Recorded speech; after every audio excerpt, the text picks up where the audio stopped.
Good morning, everyone. You're listening to Tracey Kennedy live on Turtle Island News. You can hear me at turtleislandnews.info. Articles and stuff like that are up there today. Please go in and like my son's new video, Riding Around the 5. Please do not make me become annoying about that, because you know I will. Also, we're being simulcast today on the Awake Radio Group. Good morning, everybody. Revolution Radio, Studio A, freedomslips.com. Hi, and good morning. And, of course, Scottish Sovereigns on the Land. Saying hello to our Scottish brothers and sisters. We've got a lot to talk about today. I have plans within plans. Atlantis and the 33rd parallel, and angels and demons and carbon and sixes and the age of Solaris, which we are not spoken to enough. I've been asked to talk more about the news and bring in the esoteric together. Well, I will attempt to do that very thing. Because what if I told you that you were about to wake up from a bad dream? And what if I told you, as much as you've been programmed not to like me, we've always been playing on the same team? And what if I told you you're not human, but rather a light being, and your pineal gland is what you're using for seeing? Children being born all over this world without eyeballs in their sockets. One in the States without a nose. We do not need any of these external things.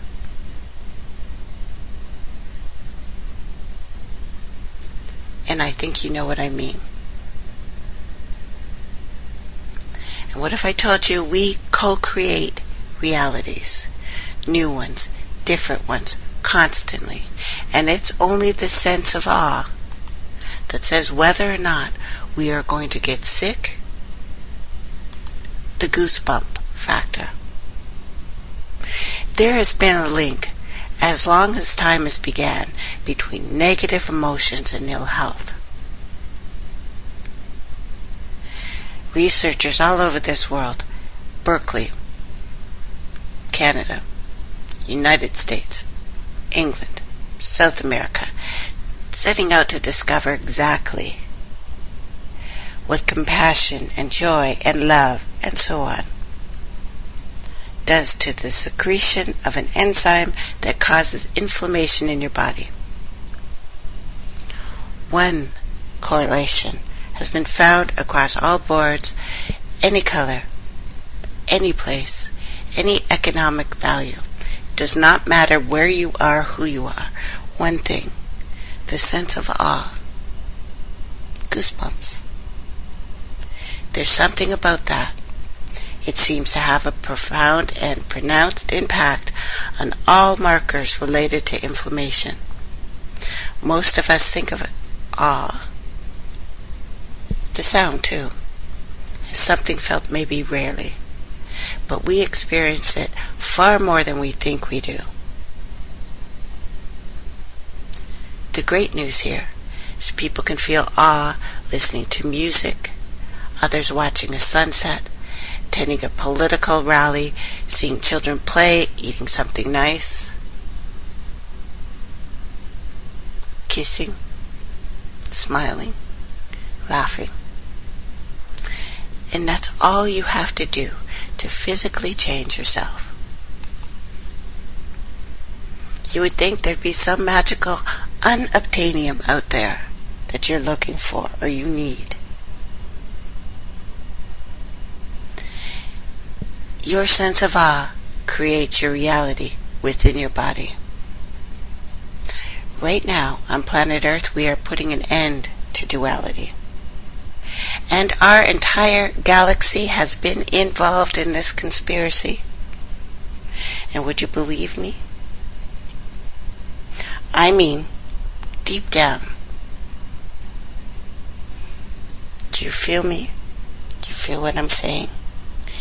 If I told you that the new currency would be one of service, and in a blink of an eye, your dollars will all be worthless, and out of chaos will be for your commitment to purpose. And what if I told you you'll find peace by staying in the heart, remaining humble, and this matrix is about to crumble. I mean straight tumble, like George Foreman when he went to the rumble in the jungle against Muhammad Ali, who floats like a butterfly, stings like a bee. And even though you may not be aware, your slavery that you're in, you are still about to be free. And what if I told you, look beyond the chaos and you'll see destiny. No matter how far you've traveled, and you will always be right next to me. I don't have to really tell you, because you already know this. You already know this is a time of bliss. We've been planning this for millennia. So here's to you, fellow workers. Welcome to the law of duality ending. Yes, we're the ones we've been waiting for. We understand the process of therefore. We'll never again protest the many changes across the faces of this planet Earth. The same changes you will find in a woman while she's preparing to give birth. There's no need to curse this. Just go with the flow. And don't be nervous. Mother Earth is pregnant with purpose. So you best be in service right now. And remember, you deserve this. The sun is showing his affection right now with ridiculous, massive ejections. Everything around us right now is telling us we're changing. You know, last week the sun blasted us with a direct hit from a powerful solar flare that wiped out a huge amount of radio communication. According to NOAA's Space Weather Prediction Center, anyway, this X2 flare was on the scale of tempest. Interesting term. Never heard that one before. Just a few hours so after it sparked off, the Earth was slammed, as it is right now, with granddaddy's energies coming towards us, even though the sun is not supposed to be flaring. But the solar storms re-synchronize our circadian ribbons, the ribbons, the rhythm, the biological clock, the pineal gland, which is what you really used to see in our brain, is affected by this electromagnetic activity. We signal each other with the exact same energies that the sun signals to us. We are no different than exactly what's happening all around the planet. Earthquakes. The Tetrad this weekend. Some say it's heralding the end of the world, but it's heralding the new age. geologists freaking out about this potential seismic hazard in the New Madrid fault regions.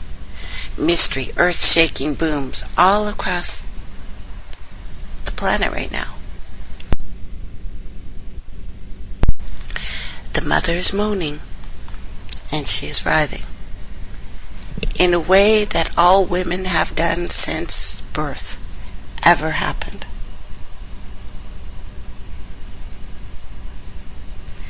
You will find peace by staying in your heart and remaining humble.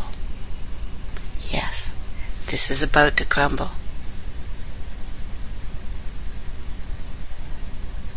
You already know this. We've been planning for this for millennia.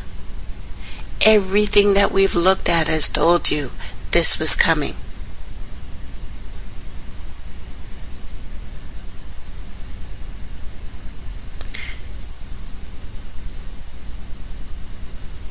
Everybody feels the warmth of the sun. With no exceptions, satellites are beginning to fall and beginning to fail from the sky. Yellowstone, constantly spouting off at least 4.6 on the Richter scale. Planes, trains, automobiles failing for no unknown reason. JP Morgan foreclosing on its loans. Australia feeling floods and cyclones, and UFOs casting about in Jerusalem, like saying, honey, I'm home. Wall Street can trade all the souls for dough that they want. South Korea is buried in 6 feet of snow.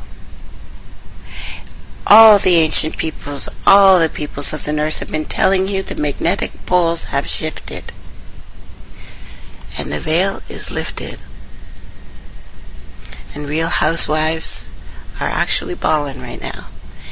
Even though the birds are falling and all Egypt hears freedom calling. Yemen stalling. Syria vexed. Bahrain says, we're next. They're answering the call of formal and informal. And I'm sorry if the Weather Channel is trying to convince me that all of this stuff is natural. And the DC senators are about to head into more nonsense. But what they do is far too left or far too right to even approach this light as we approach the galactic center. They're packing way too much ego for this spiritual adventure.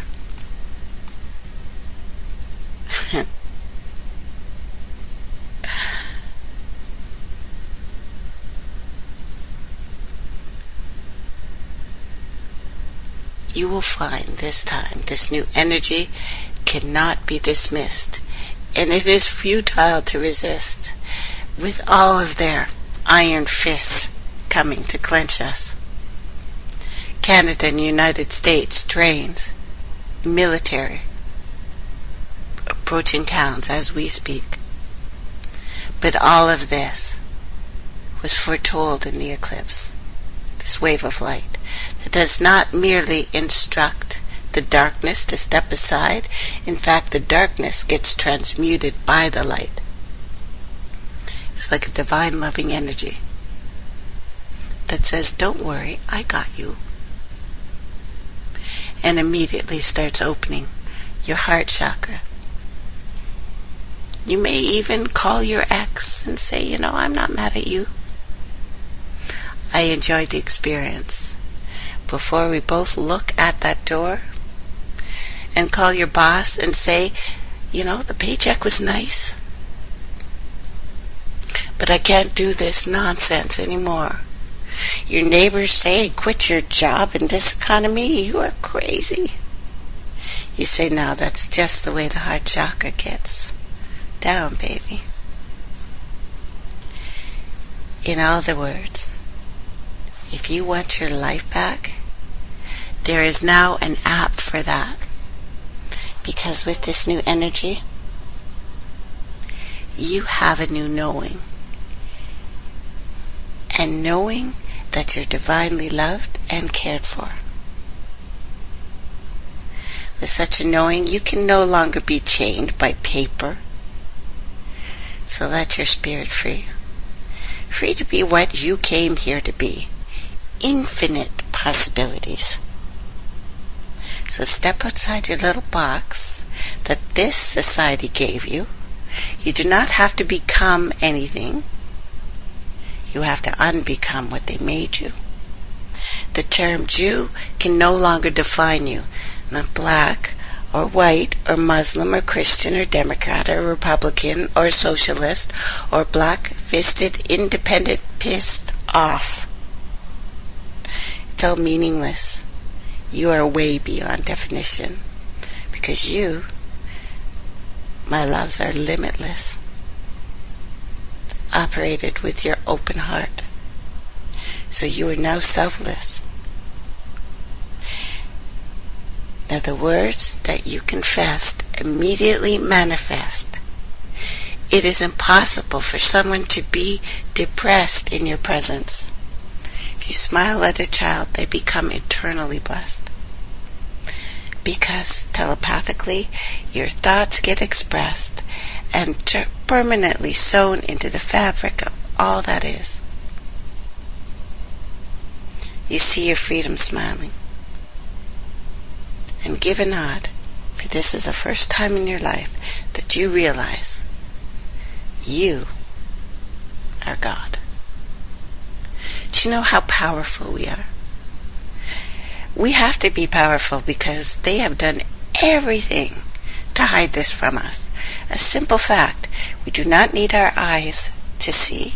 We do not need our mouths to speak. We do not need our ears to hear. We do not need our mouths to eat. Our mouths are good for other things, but we won't get into that right now.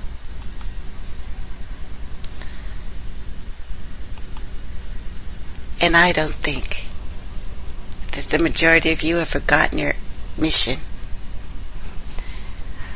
Our earth is now situated in the 5th dimension. Some people call it light. Some people call it dark. If you think it's one or the other, you're probably missing the point. But most of Earth's inhabitants have chosen, for now, to remain in the illusion of this third density, of this third dimension, which includes duality and conflict and participation in all the emotional dramas of abuse and victimization.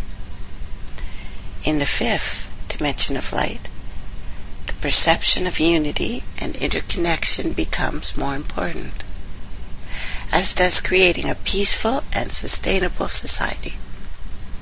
The 6th dimension of light, magic, imagination, will be the primary modes of perception. You're probably already changing to this, with mystery and miracles taking center stage for you. And the 7th dimension, you enter into the mastery of light, shift dimensional soul technology. Right now, you are learning how to master this practice. On every given day, you shift from 3D to 4D time spirals and 5D and 6D several times. Your skin changes color. Your name changes because you send off different frequencies. We broadcast to each other like Wi-Fi. And if you learn the power of Wi-Fi, you do no longer need to be afraid of it. It cannot harm you. And at each shift, your body and your light changes frequency and rhythm and pattern. 3D is very, very slow. Manifests as high activity and stress on the physical level. 5D, slower. 6D, even slower in terms of perception, as you approach the state of no time, and now the essence of the higher forms of consciousness.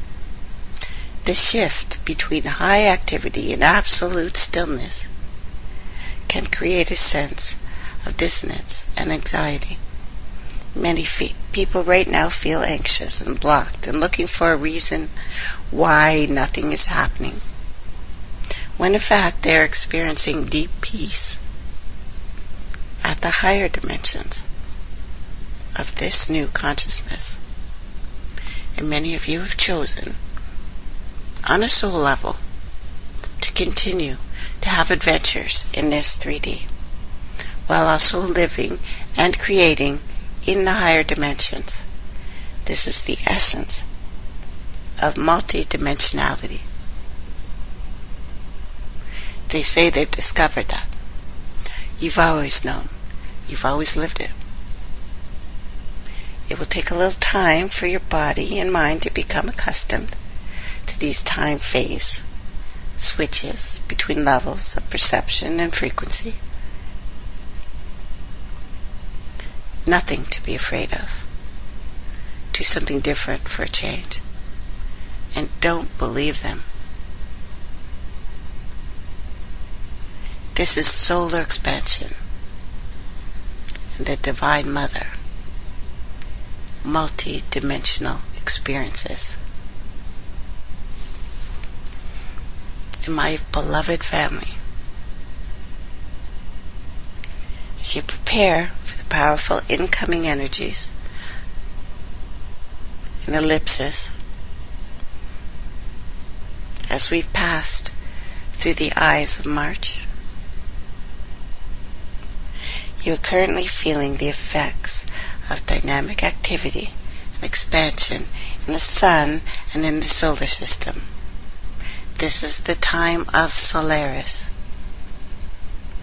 We are experiencing an upgrade because the sun is the soul. It is what it's always called. And you feel it in your belly. That is why it's the solar plexus.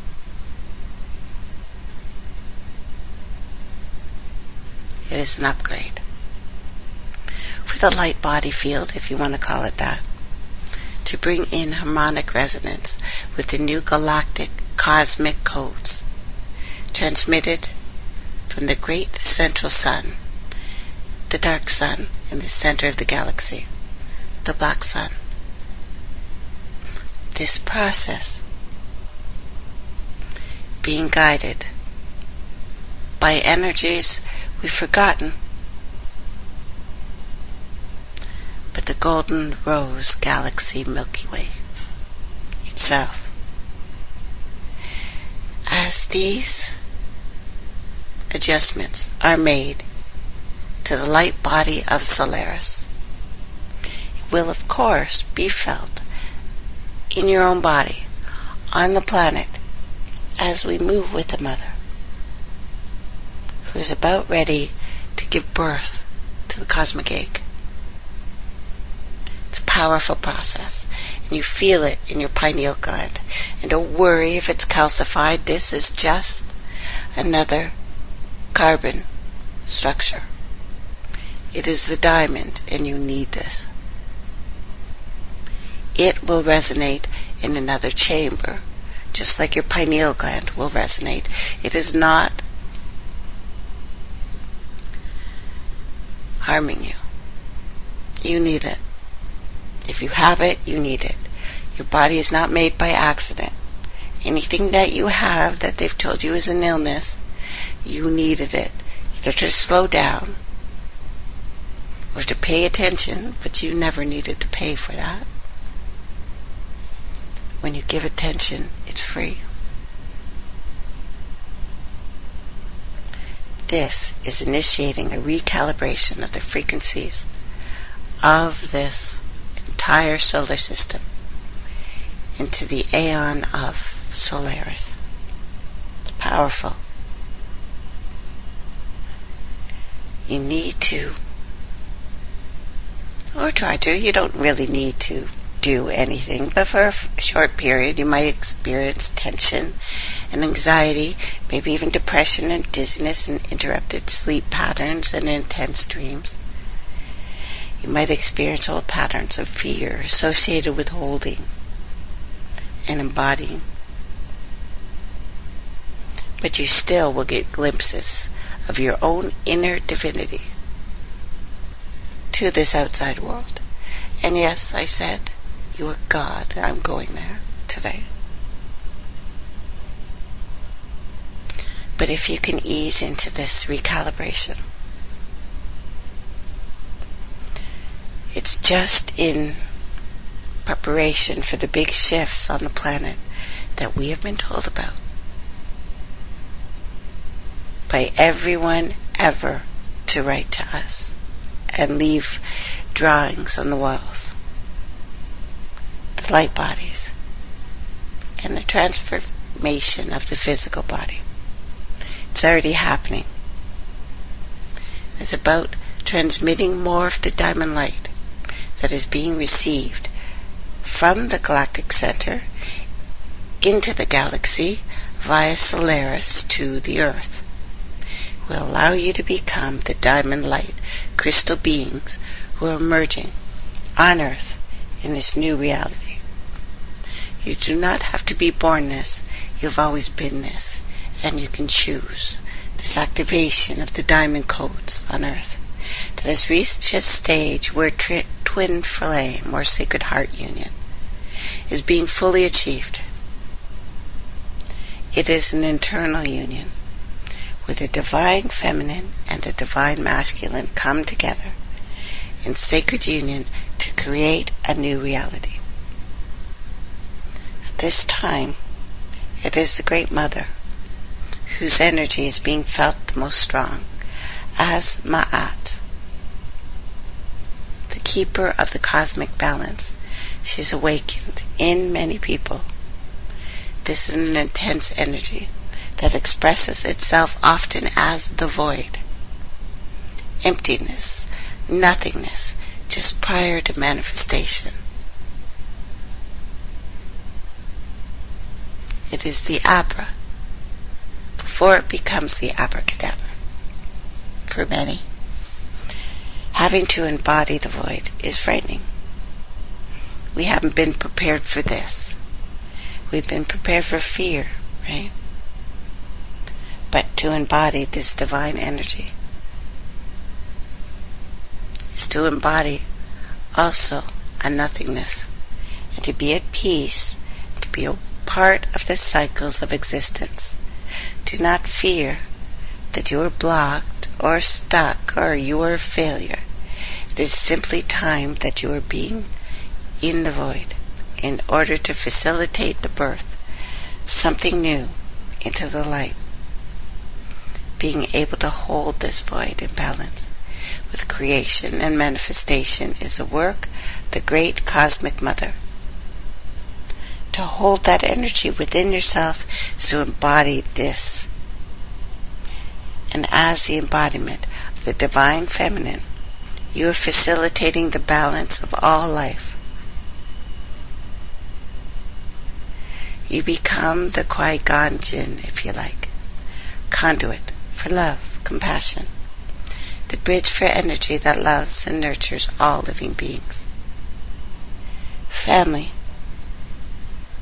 as you embody this divine feminine energy, it will help you sustain and love and rebirth this planet. This is the ultimate secret of the Grail Code mystery, of the renewal of life and love, of the age of Solaris, the alchemical process of the inner sacred union, the deep inner union of all aspects of self, transmuting the old energies into the new diamond, crystalline light.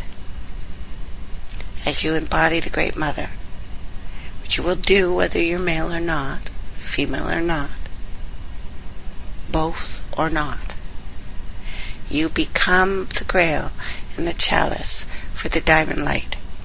It flows from you into to the creation of the new earth and the new reality, no matter what they do to steal our beliefs, to change them.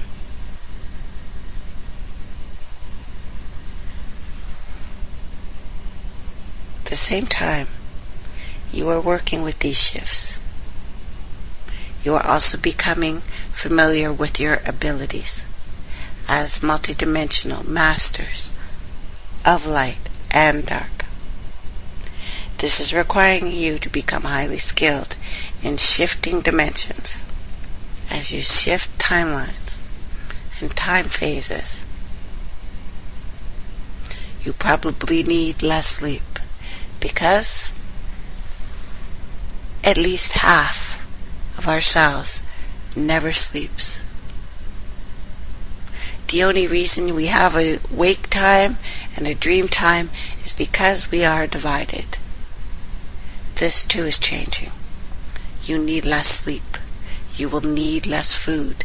You will need less water. You will need less minerals because your body makes that. You need to breathe in and out. We are situated. Whether we have chosen to remain here in this conflict, this duality, where everything is abuse and victimization, and who is the bad guy, and who is right, and who is left, and who is up, and who is down, and there's always that crystal ceiling, the glass wall that you cannot rise above. We are lifting the veil on this reality, from sacred geometry to more synchronistic magics. The universe is shown to be intelligent, and that is not a coincidence. This matrix is bound to sacred order of number and geometry, an ancient esoteric system of divine proportion. Most don't know, but this is canonized as sacred. But the select few, this knowledge is being rediscovered. Once again, cosmic creations attempt to coalesce consciousness through the exploration of the quadrillion. My goal is to use the trivium to understand the nature of reality, purging all the materialism from the collective unconscious and uniting duality and returning harmony to the noosphere. Is the earth convex or concave? Do we live inside of a ball, or do we live outside it? That's a question, and it would appear absolutely ludicrous, but there is a lot of evidence to back one or the other claim. Surprisingly, little to validate what we've been told. Wild heresy. I want to dive down the rabbit hole today and argue for a concave earth. The cosmic egg. Could we really live inside it? In the concave model, life is nested nicely inside the shell of the cosmic egg. Beautiful starlit heavens surround our experience. In celestial sphere, the firmament. In the accepted model, we are spinning at about 1,000 miles an hour, whirling through space even faster. Are we really on the outside of a ball, spinning around the universe with no safety net or purpose? Comets and meteors might erase our existence in a single blow. What then? Would it matter? If we lived in a concave earth, it would be easy to surmise that all of this was created just for us. Myths come and go, as do all scientific theories. They are theories because they cannot be proven. And it might not seem to matter very much which particular formula or fairy tale is used to explain the universe, but in reality, it may be crucial, because the way we understand the world and our origins largely determines our attitude towards life and how we experience it. The sun is just big enough to allow life, but not too big to destroy it. Supposedly, the moon is just the right distance from Earth for life to be possible. Gravity, too, is just right. The charge of the proton, everything, all the conditions are perfect. The Goldilocks theory. Earth could be all there is. Math seems to suggest that it's all for us. Today, the controllers of the collective unconsciousness might be glad we consider ourselves so insignificant, constantly searching out there for answers and taking meaning away from our lives, since there are so many other Goldilocks planets out there. Ever notice how much mainstream cosmology points to the fact that we are very insignificant? Look how big the universe is. Do you think this gives us power or takes it from us? Not to get too conspiratorial right now, but it is easy to throw people if they don't understand their own meaning and their own importance. Big Bang, evolution, materialism, they all point to the fact that life is meaningless and people are powerless. It's a Greek, Anaximander, who is credited with the distinction of being the inventor of all maps. During the 6th century BC, he also is thought to have been the first of many Greek philosophers to attempt the determination on the size of the earth, noting that the whole sky revolved around a celestial pole. He declared that the earth was the center of a colossal sphere, whose inside surface held the stars in place. This made up the lost science of measuring of the earth. In the heliocentric model, it would be easier to connive a nihilistic ontology, a model where we are here by accident, a mistake, if you will. In this worldview, which is basically our current one, our consciousness and free will are merely illusion. We are, coincidentally, evolved robots made of material stuff that evolved over time. Our consciousness is generated by the matter in our brain. We are mere chance. In this model, we are insignificant, as is all life. And therefore, it's easy and okay to manipulate it. The only reason we're here is because of Darwinist evolution and the survival of the fittest mentality. There is no God because there's no scientific material evidence to show a creator's existence. Our lives are purposeless. Our existence here is by chance alone. We are mere biological robots, lumbering the face of the earth. Which way the face curves? Well, that is still up for debate. Concave or convex, nihilist or anthropocentralism. perhaps a hyperbaric comparison, but still intuitively interpreted by each drastically contrasting model. Heliocentrism is much more comfortable for materialist science, who long ago cast away the possibility that our intelligence had anything to do with something that is intelligent. If they admitted that, they would be stepping into God territory, and believe you me, they do not want to go there.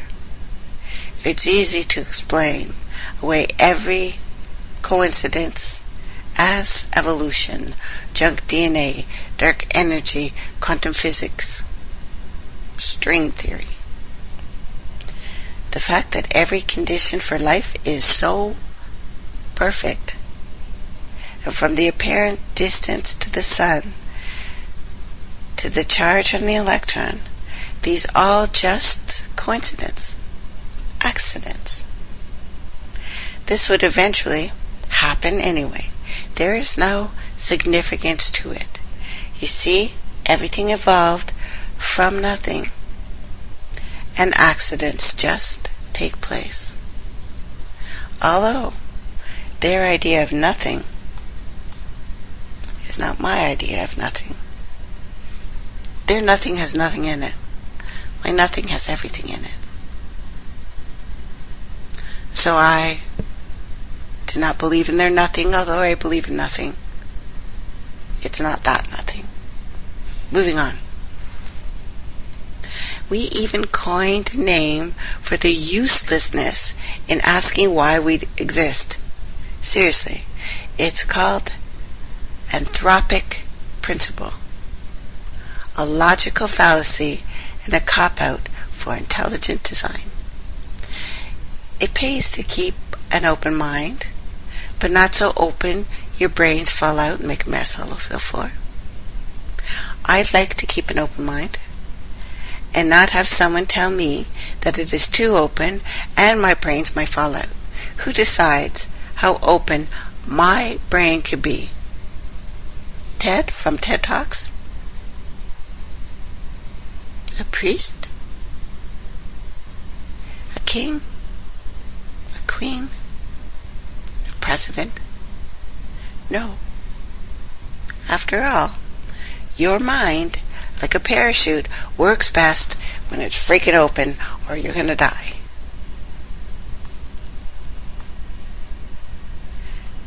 Professor Hogan, or Hogben, I think that's the closest way to say it, author of Mathematics for the Million, best-selling, popular mathematical book of all time.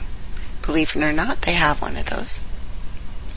Describes many ancient applications which relied on treating the vault of heaven as a clock face rotating around a central and fixed earth. The moon, as the fastest moving body in the heavens, provides, as it were, the second hand in such a cosmic timepiece model.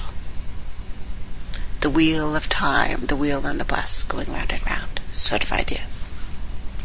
We must not therefore be surprised that menstruation, our modern word for the that's actually what they call it. Wow. For the accurate measurement of time, length, area, volume, relates directly to the moon. For its root, mensis means month. I did not know that. And this is from Robin Heath, Lost Science of Measuring Earth. I did not know that. So the struggle, so violent in the early days of science between the views of Ptolemy and Copernicus, would then be quite meaningless. Either coordinate system could be used with equal justification. The two sentences, the sun is at rest and the earth moves, or the sun moves and the earth is at rest, would simply mean two different conventions concerning two different coordinate systems. Albert Einstein. Thus preached Hermes, O people of the earth, men born and made of the elements, but with the spirit of the divine man within you. Rise from your sleep of ignorance. Be sober and thoughtful. Realize that your home is not in the earth, but in the light. Why have you delivered yourselves unto death, having power to partake of immortality? Repent, change your minds, depart from the dark light, and forsake corruption forever. Prepare yourselves to climb through the 7 rings, and blend your souls with eternal light. Pyramid text state, whoever shall make a copy of the Duat, and shall know it upon the earth, it shall act as a magical protector for him both in heaven and in earth, unfailingly, regularly, eternally. The plane of earth offers another delusion to the traveler in air, to whom it appears as a concave surface, who surveys the line of the horizon as an unbroken circle, rising up in relation to the hollow of the concave hemisphere, like the rim of a shallow inverted watch glass. To the height of the eye of the observer, how high soever he may be, the blue atmosphere above closing over it like the corresponding hemisphere reversed. The chief strangeness of a view from a balloon at a considerable elevation was the altitude of the horizon, which remained particularly on a level with the eye, at an elevation of 2 miles, causing the surface of the earth to appear concave instead of convex, to recede during the rapid ascent, while the horizon and the balloon seemed to be stationary. At certain times in flights, you can look at the horizon and see the obviousness that the earth is concave. But then if you blink, it goes to looking convex. It is a visual ambiguity. It reminds me of the way optical illusions work, where you can see 2 images, but not at the same time. It is why, and we've done this trick before, look at one object, close your right eye, and look at it with your left. Close your left eye, look at it with your right. That object has appeared to move. It has not moved. But we see things differently. So heliocentrism and the concept of living on the outside of a spinning ball through space does not rule out the possibility of intelligent design and a creator, but for me makes a whole lot less sense. If I was going to create life, I'd center everything around the life, the geocosmos. So here's Thomas Joseph Brown's take. The concave model does not deny the possibility of other worlds with life. Rather, the universe can be infinite and filled with life, yet we're still concave. In this model, space is dimensional, projective. Space is not 3D. The 3 dimensions are imposed by our consciousness in its assessment of an object reality. 3 dimensions are speculation. It's been indicated that it is a grave error of the materialistic consciousness to externalize everything, even a meter of space. Space functions on something projected. projective geometry with a spatial counterspatial polarity. Discussing these models, certainly not about stroking somebody's ego. It is an unprejudiced approach to accessing all the world models that were considered viable by serious experimenters in order to discern the fundamental nature of reality. The concave Earth, geocosmos, more properly named, has been measured and probed by Cyrus Trett in his rectilinear, believe it or not, that's a word, the late 1800s, as well as top scientists during World War II who were attempting to photograph the British fleet in the North Sea from the Baltic. And we'll come on as soon as First Nations people, my kinfolk say, show them which way to go. Brightest star, guide the way, like wise men long ago.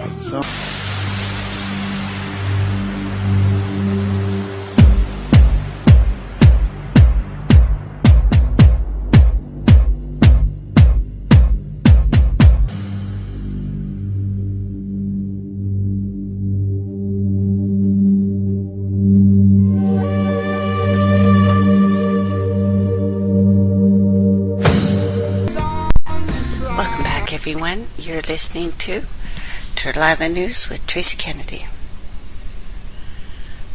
So, and a shout out to all of our simulcasters today. Love you guys and all our listeners. I have to thank everyone sitting in with me, TurtleIslandNews.info and Wolf Spirit Radio, which I forgot, so sorry guys, and Revolution Radio, freedomslips.com, Studio A, which you already know if that's where you're listening to me, and Awake Radio Group. Hi everybody, and of course Scottish Sovereigns on the Land. And so here we are, spinning or not spinning.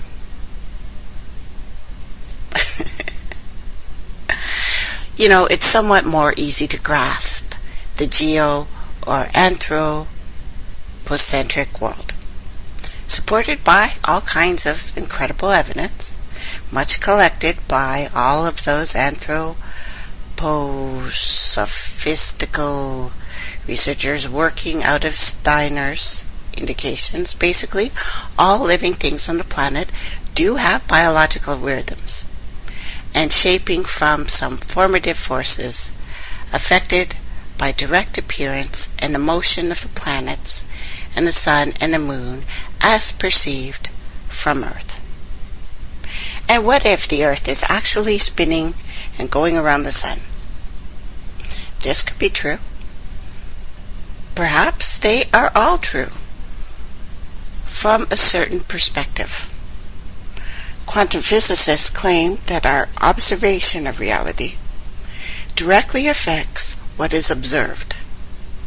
Perhaps we are modeling our world and our place in it as we develop our understanding of it. In the heliocentric model, the spatial arrangement, which was awe-inspiring mathematical harmonies and relationships, we find the skeleton or the physical circuitry of the cosmic life body. In the anthropocentric, we find the software programming running the virtual world of our existence. In the geocosmos, we find the engineers and the programmers and the counter-spatial source of spatial manifestation. In the arc cosmos resides the original awareness of the concepts. Think of it like Tesla conceiving of rotating AC field while still listening to a poem by Goethe. He has the flash of an archetype, the four-quadrant relationships in action. Then it's engineered on the geocosmos. Next it's built on the anthropocosmos, and finally run in the heliocosmos. All stages inherent in the final device.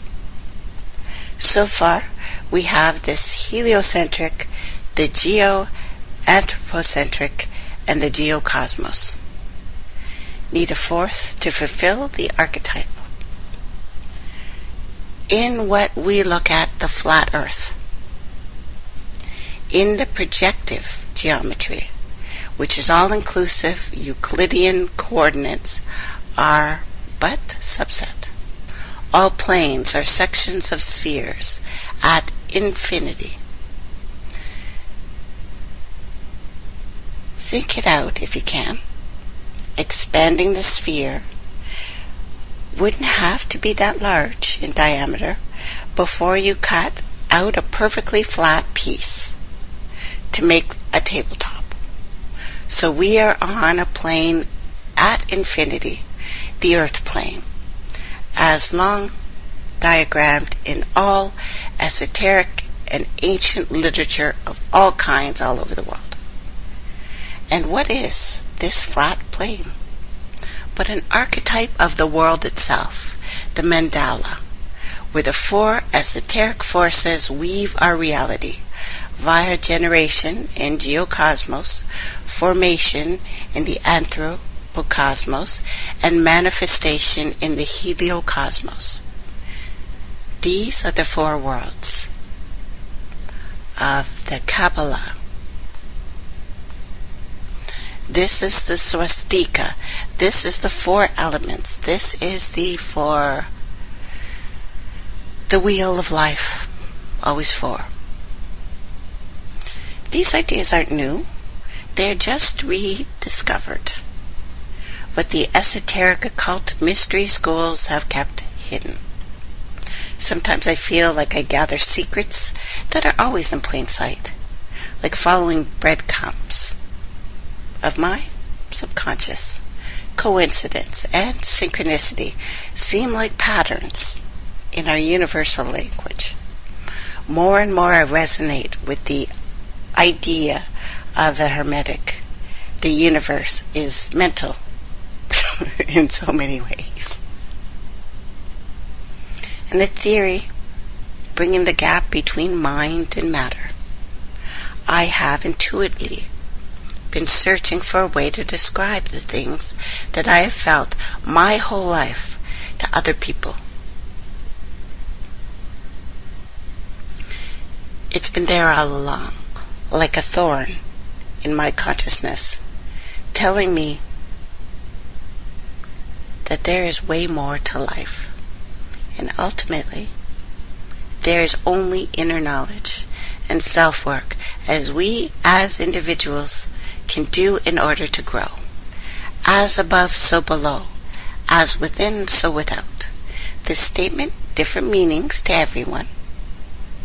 For me, it means there is no separation possible. Everything is connected.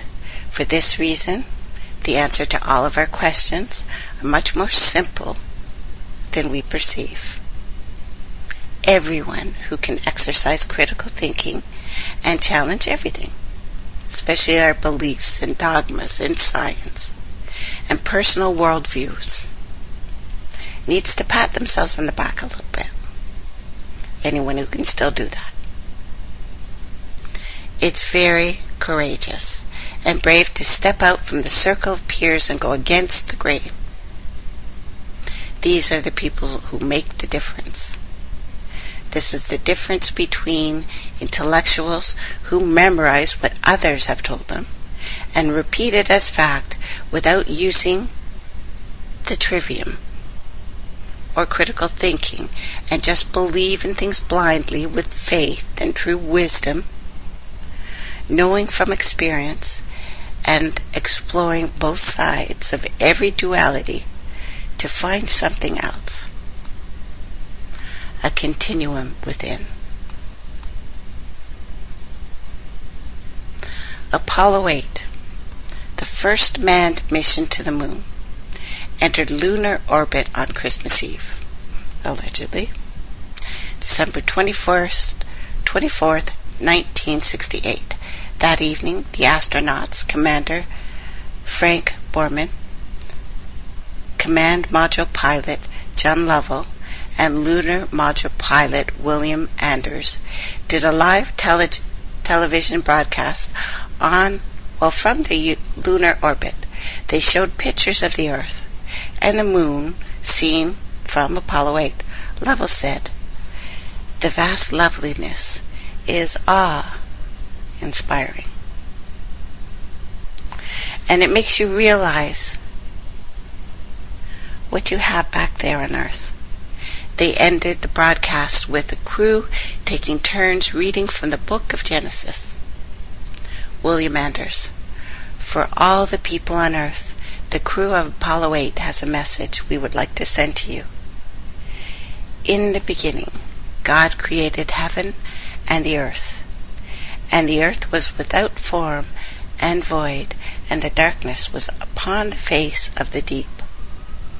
And the Spirit of God moved upon the face of the waters, and God said, Let there be light. And there was light. And God saw the light, and it was good. And God divided the light from the darkness." Jim Lovell. "And God called the light day, and the darkness he called night. And the evening and the morning were the first day. And God said, Let there be a firmament in the midst of the waters, and let it divide the waters from the waters.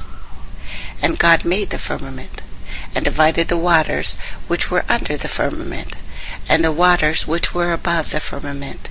And it was so. And God called the firmament heaven. And the evening and the morning were the second day."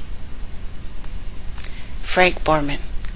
"And God said, Let the waters under heavens be gathered unto one place, and let the dry land appear. And it was so. And God called the dry land earth, and gathered together the waters he called seas. And God saw it was good." And Borman added, "From the crew of Apollo 8, we close with good night, good luck, a Merry Christmas, and God bless you all of you on the good earth." Christmas time is a great time to get away with murder. Looking back in time, other swindles have taken place during that time of celebration, including the signing of the NDAA by Obama himself, 2011, and the signing of the Federal Reserve Act back in 1913. But that perhaps is beside the point. What I ask myself is, do we live outside of a spinning sphere that is hurling through space 1,000 miles an hour, or do we live inside the egg, the cosmic egg? Does it really matter? Before we go on, we have to look at our Earth comfortably numbered. The empirical system, miles, nautical miles, feet, furlongs, etc., seem to resonate with repeating sixes. Earth diameter in miles is 11 factorials of 6 added together. It's a 6 with an exclamation mark, which equals 1 times 2 times 3 times 4 times 5 times 6. The moon's diameter is 6 exclamation mark plus 6 exclamation mark plus 6 exclamation miles in diameter. So that's 2,160. 666, the number of the beast and the number of man. The combined diameters of the Earth and the Moon in miles is equal to 6 multiplied together 9 times, divided by 1,000. According to NASA, this is 99.997% accurate. So let's talk about 6, baby. Let's talk about you and me. Okay, never mind. Earth and the moon, repeating 6s. I have a little picture up on the page if you care to look.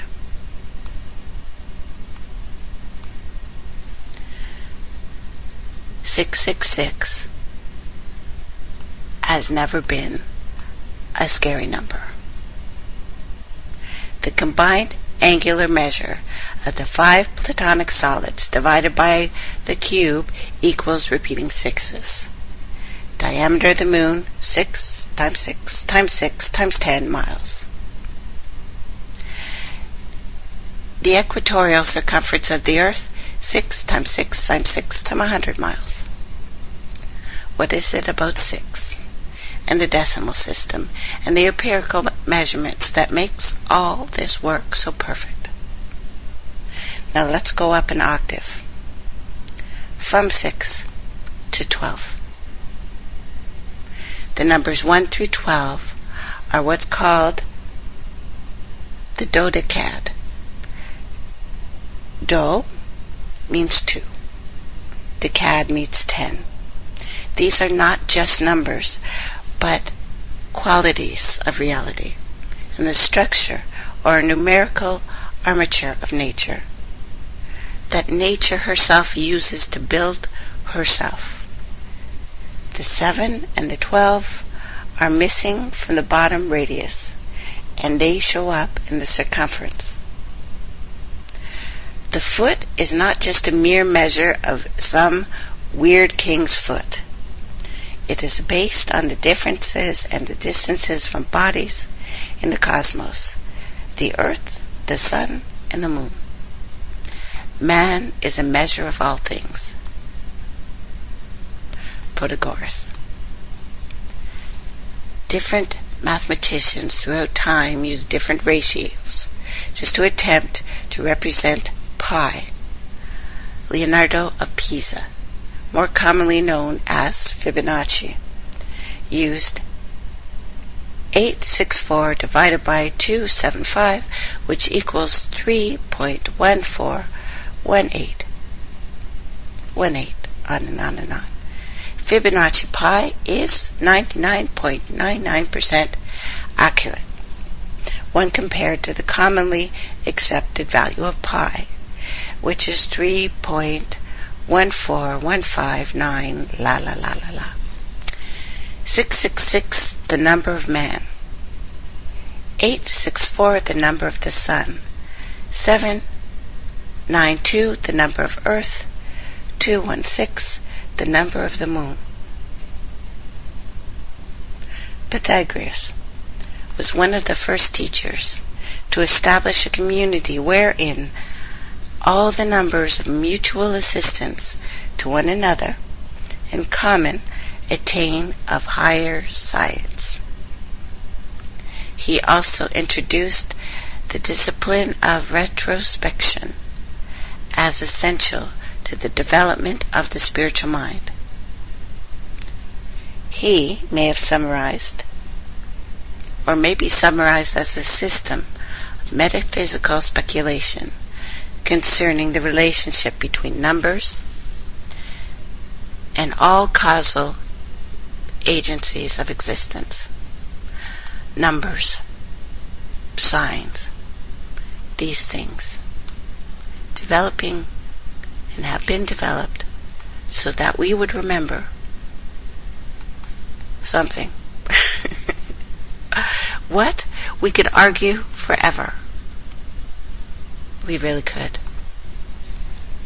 But this brings me to Mount Hermon.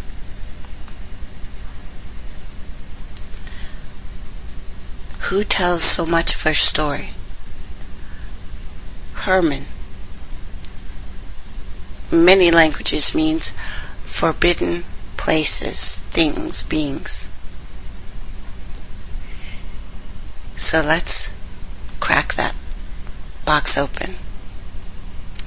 We've talked about this before, but it will lend some remembrance to our story. The Holy Lands, Mount Hermon, United Nations based, built to deliver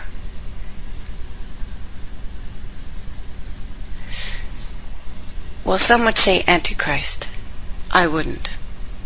But to open the gates of hell? Perhaps. Or a remembrance. Jabal Haramun, Hebrew, Har Haramun, Mount Hermon, is a mountain cluster in the anti-Lebanon mountain range. Its summit straddles the border between Syria and Lebanon, and is the highest point in Syria. On top there is a Hermon hotel, interestingly enough, in the buffer zone between Syria and Israeli-occupied territory, the highest permanently manned UN position on the planet, allegedly. Southern slopes of Mount Hermon extend to the Israeli-occupied portion of the Golan Heights, where the Mount Hermon ski resort is located.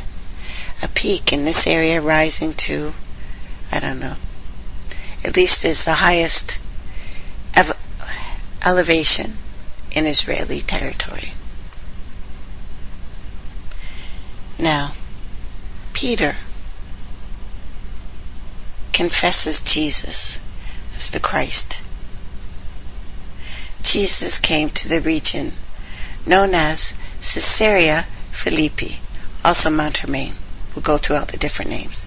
He asked his disciples, saying, "Who do men say I am?" "The Son of Man am." So they said, "Some say John the Baptist, some say Elijah, others Jeremiah, or one of the prophets." He said to them, "But who do you say I am?" Simon Peter answered, "You are the Christ, the Son of the living God." Jesus answered and said to him, "Blessed are you, Simon Bar Jonah. For flesh and blood has not revealed this to you, but my Father who is in heaven. And I also say to you that you are Peter, and on this rock I shall build my church, and the gates of Hades shall not prevail against it. And I will give you the keys of the kingdom of heaven. And whatever you bind on earth will be bound in heaven, and whatever loosed on earth will be loosed in heaven." He commanded his disciples that they should tell no one he was Jesus the Christ. Well, apparently somebody told that story. But long story short, Mount Hermon is a place of extreme spiritual significance. Not only it is the place where the fallen were supposed to have landed, but also the place where Jesus Christ made a proclamation that he is the Messiah, right there above Satan's domain, apparently. Now note, Caesarea Philippi is also known as Baal Gad, Banias, Banias, Banya, Benaras, Belinos, Caesarea Neuronas, Caesarian of Philip, Caesarea Penes, Caesarea Penias, Caesarian Sebaste,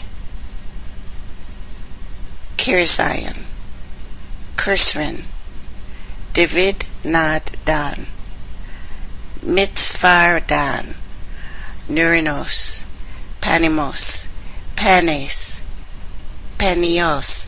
One kind of sounds like Pangea, but I can't get the translation right.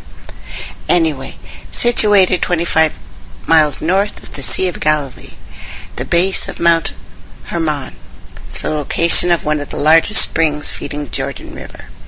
This abundant water supply has made the area very fertile and attractive for religious worship and battles for water since we could write on stone.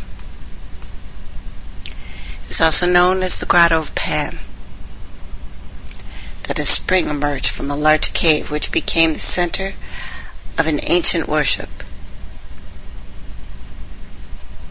Pan,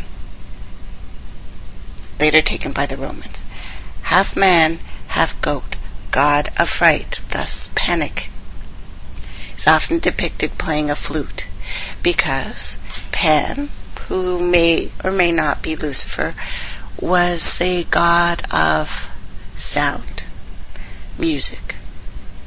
But the city was known as Panias, that had been changed in the Arabic language to the modern name of Banias, B instead of P.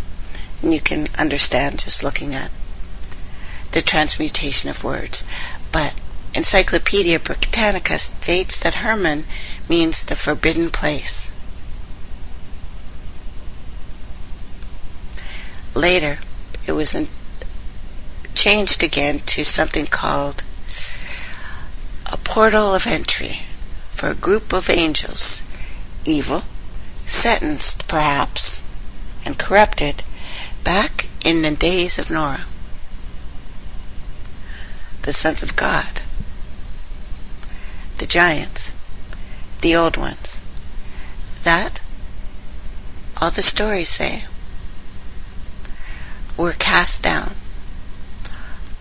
and perhaps held under the water or an ancient place. This goes back to Enoch,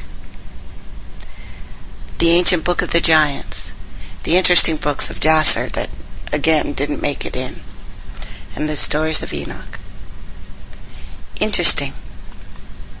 And we've talked about these things many times, and we will continue to go into, because these are the stories of Atlantis rising again, and the fallen ones.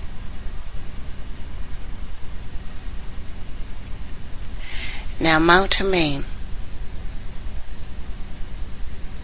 is an area that has been connected with all the ancient religions, or the one ancient religion which I'm still leaning towards. The Book of Enoch states that it was upon the summit of Mount Hermon that the fallen ones made their pact to seduce us. We see that the serpent seed, tribe of Dan, relocating in that area, time of Judges. In the end times, this will once again be relevant as a location for ancient practices. But I would say that the UN building a site there, already done.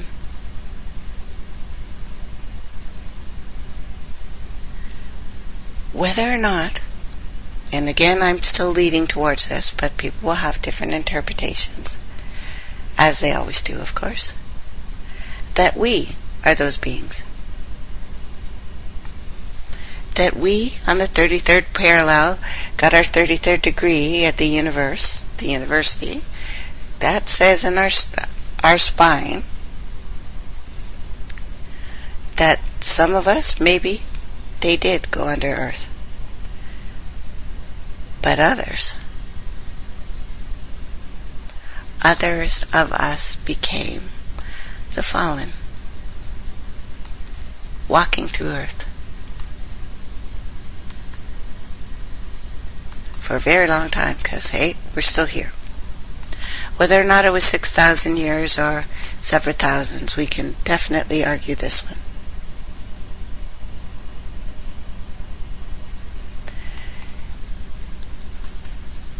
But let's go on. Aliens, Atlantis, Ascension. Not that I have your attention. Looking at those 3 A's in reverse order, looking at historical records.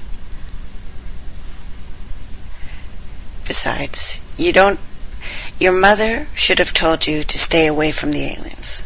She should have. Probably didn't. So if you're listening to me because of aliens or Atlantis, hold on. I'm going to get to that. All three are intimately connected, and they were all known. And there is a string that binds them together. Let's look at the obvious first. What does the Bible say about Enoch? Genesis. And Jared lived 162 years, and he begat Enoch. Jared lived after he begat Enoch 800 years, and begat sons and daughters. And all of the days of Jared were 962 years, and he died. And Enoch lived 65 years, and he begat Methuselah. And Enoch walked with God after he begat Methuselah 300 years, and he begat sons and daughters. And all of the days of Enoch were 365 years. And Enoch walked with God, and he was not, for God took him. Hebrews. By faith Enoch was taken from this life, so he did not experience death. He could not be found because God had taken him away. For before he was taken, he was commended as one who pleased God. Jude 1. They are wild waves of the sea, foaming up their shame, wandering stars, for whom blackest darkness had been reserved forever. Enoch, the seventh from Adam, prophesied about these men. See, the Lord is coming with thousands upon thousands of his holy ones, to judge everyone and convict all the ungodly of all ungodly acts that they have done in the ungodly way, and of all harsh words ungodly sinners have spoken against him. Two things come to my mind pretty much right away. Not much about this guy was written in the Bible. Number two, what obviously commands attention is one of the greatest mysteries in the Bible. What happened to Enoch? And God took him? Not only that, he didn't die. But don't fundamentalist Christians like to bandy about the quote, "It is given only once to die, and then second death," when arguing against reincarnation? Oh, so this is another convenient exception. Well, what happened to him? Is there somebody else in history who left this planet in a resurrected body? Could the phenomenon of ascending back to God not be exclusive ability and purpose of one man? One of the so-called lost books of the Bible, called the Book of Jasher, which I definitely say you should read if you're interested in this kind of stuff, it does offer a little clue. The Old Testament even mentions Jasher twice, giving it some legitimacy if you need the Bible to say it. The Old Testament refers to the book of Jasher, Joshua, and in Samuel. Is this not written in the book of Jasher? Behold, it is written in the book of Jasher. So apparently, someone thought this was a big deal. Now apparently, the book of Jasher could have been inserted in the place of the book of Genesis, since much of it overlaps, including the story of Adam and Eve. In some ways, the book of Jasher is way more complete and interesting, and perhaps well written. There is much more in Enoch. If the goal of life, which it pretty much alludes to here, is to break the wheel of reincarnation to ascend back to God, which is why I say this is what we're supposed to do. Our goal here is to beat death. I didn't get this just from Skyhooks. I got it from pretty much every ancient book, but not the ones we're usually allowed to read. Anyway, the ascending back to God or the source or whatever you want to call that, the great void, if you like. Is that not reason enough for those who have tampered with the Bible to leave out the book of Jasher, that it actually says what we're supposed to frickin' do here? Why? Because it mentions the ascension 5 times. There are excerpts from the book of Jasher which reference Enoch, and you can buy the book or get it online. Just look it up. Now, the book of Jasher and an excerpt on Enoch, which I think is pretty darn cool. And Enoch lived 65 years, and he begat Methuselah. And Enoch walked with God after having begot Methuselah, and he served the Lord, and despised the evil ways of men. And the soul of Enoch was wrapped up in the instrument of the Lord, in knowledge and in understanding, and he wisely retired from the sons of men, and secreted himself from them for many days. She says to herself. And it was at the expiration of many years, whilst he was serving the Lord, because apparently him and the Lord were just hanging out,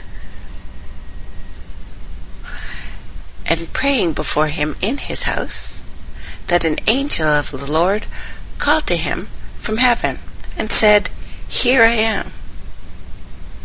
That's what it says. Perhaps that's what happened over in Jerusalem, where, they're just getting buzzed over now. UFOs all over the place saying, "Hey, remember me?"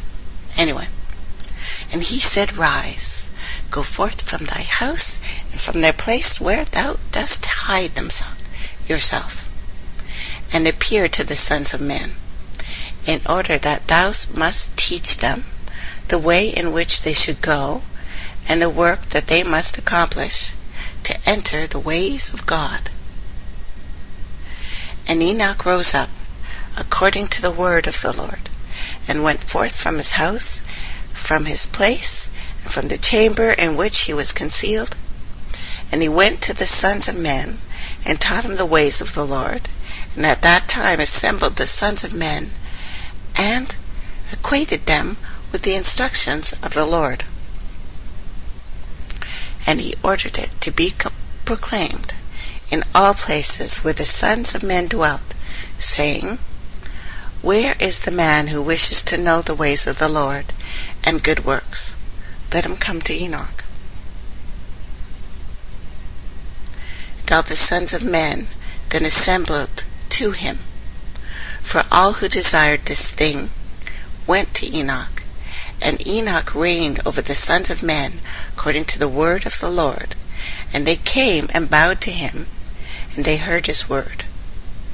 And the Spirit of God was upon Enoch, and he taught all his men the wisdom of God and his ways.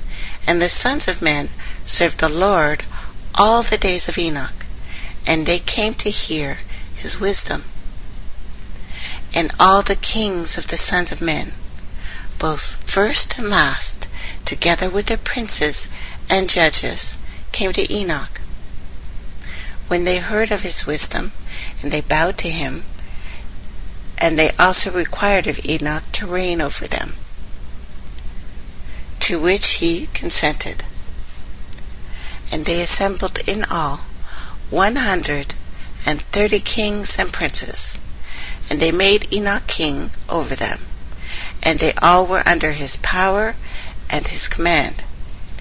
And Enoch taught them wisdom, knowledge, the ways of the Lord, and made peace amongst them, and peace was throughout the entire earth during the life of Enoch.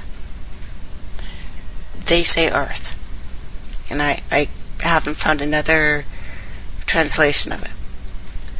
And Enoch reigned over the sons of men 243 years, and he did justice and righteousness with all the peoples, and led them in the ways of the Lord. And these were the generations of Enoch, Methuselah, Elisha,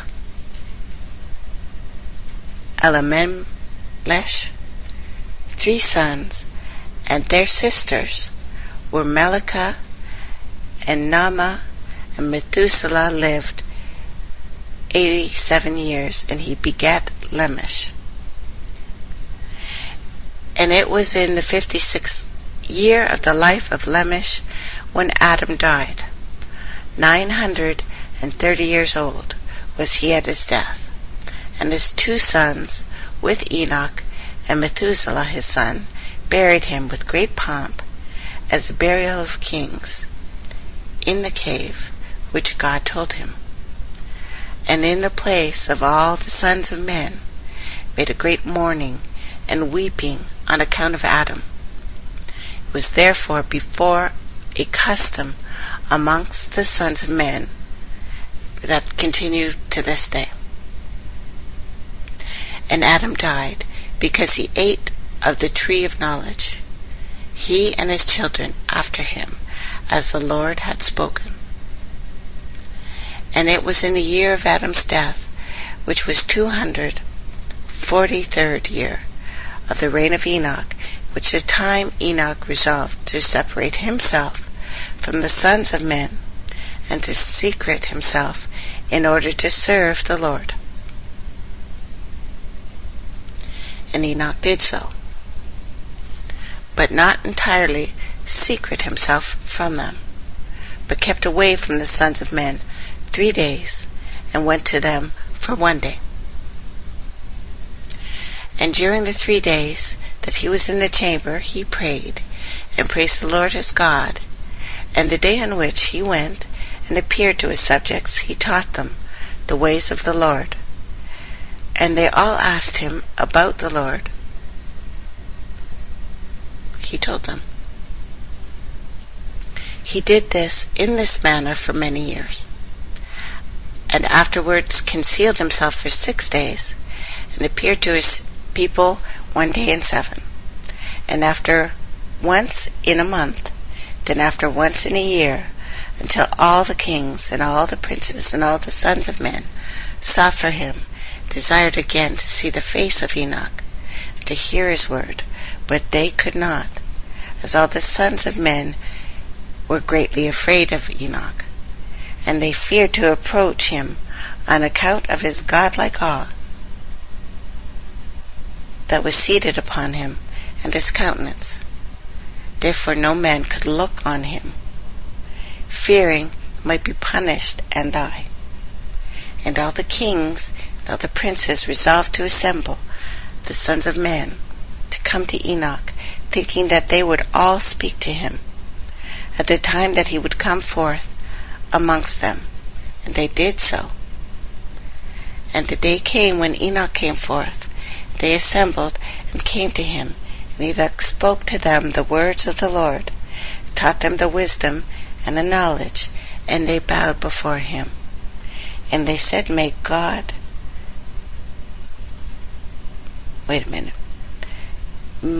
the king live. May the king live.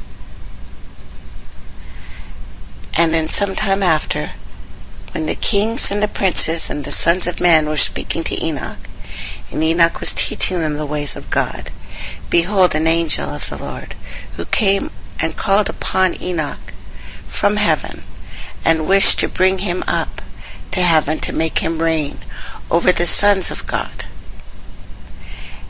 as he had reigned over the sons of men on earth. So 2 different groups here. When at that time Enoch heard this, he went and assembled all the inhabitants of earth. He taught them wisdom and knowledge, and gave them divine instructions. And he said to them, I have been required to ascend to heaven, and therefore do not know the day of my going. And therefore I will teach you wisdom and knowledge, and will give you instruction before I leave you, how to act upon the earth, whereby you may live. And he did so. And he taught them wisdom and knowledge, gave them instruction, and reproved them, and placed before them statutes and judgments to do upon the earth. And he made peace amongst them, and taught them everlasting life, and dwelt with them some time, teaching them of all of these things. And at the time the sons of men were with Enoch, and Enoch was speaking to them, and he lifted up their eyes, and the likeness of a great horse descended from heaven, and the horse paced in the air.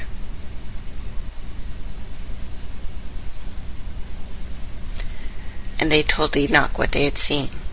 Enoch said to them, On my account does this horse descend upon earth. The time is come when I must go from you, and I shall be no more seen by you. And the horse descended at that time, and stood before Enoch. And all of the sons of men that were with Enoch saw him. And Enoch then again ordered a voice to be proclaimed, saying, Where is the man who delighted to know the ways of the Lord? Let him come this day to Enoch before he is taken from them. And all the sons of men assembled and came to Enoch that day.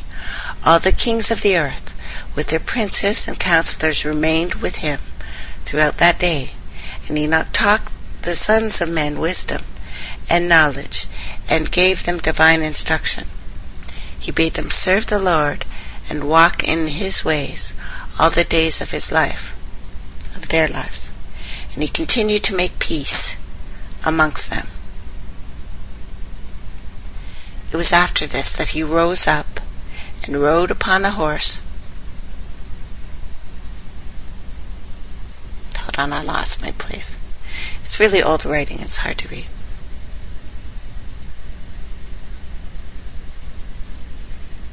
Okay. Yeah, I think I got it. I think that's all of it. Men were speaking to Enoch. The sons of men were with Enoch. Where's the horse? Okay. And it was after this that he rose up and rode the horse. And he went forward, and all the sons of men went after him, about 800,000 men. And they went with him 1 day's journey. The second day he said to them, Return home to your tents. Why will you go? Perhaps you may die. And some of them went from him, and those that remained went with him 6 days' journey. And Enoch said to them every day, Return to your tents, lest you may die. But you are not willing to return. And they went with him. On the 6th day some of the men remained and clung to him. And they said to him, We will go with thee to the place where thou goest, where God the Lord liveth. Death shall separate us. And they urged so much to go with him that he ceased speaking to them. And they went after him and would not return. And the kings returned. They caused a census to be taken, in order to know the number of remaining men that went with Enoch. And it was upon the 7th day that Enoch ascended to heaven in a whirlwind with horses and chariots of fire. And the 8th day all of the kings that had been with Enoch sent to bring back the number of men that were with Enoch in the place from which he ascended into heaven. And all those kings who went to the place and found the earth filled now with snow, and upon the snow were large stones of snow. And one said to another, Come, let us break through the snow, and see, perhaps the men remained with Enoch, if they are dead. and are now under the stones of snow. And they searched, but they could not find him, for he had ascended to heaven. And all the days that Enoch lived upon the earth were 365 years. Then Enoch ascended to heaven. Now the kings of earth rose, and took Methuselah his son, and anointed him. And they caused him to reign over them in the place of his father. And Methuselah acted upright in the sight of God, as his father Enoch had taught him, and likewise during the whole of his life taught the sons of men wisdom, knowledge, and the fear of God, and did not turn from the good,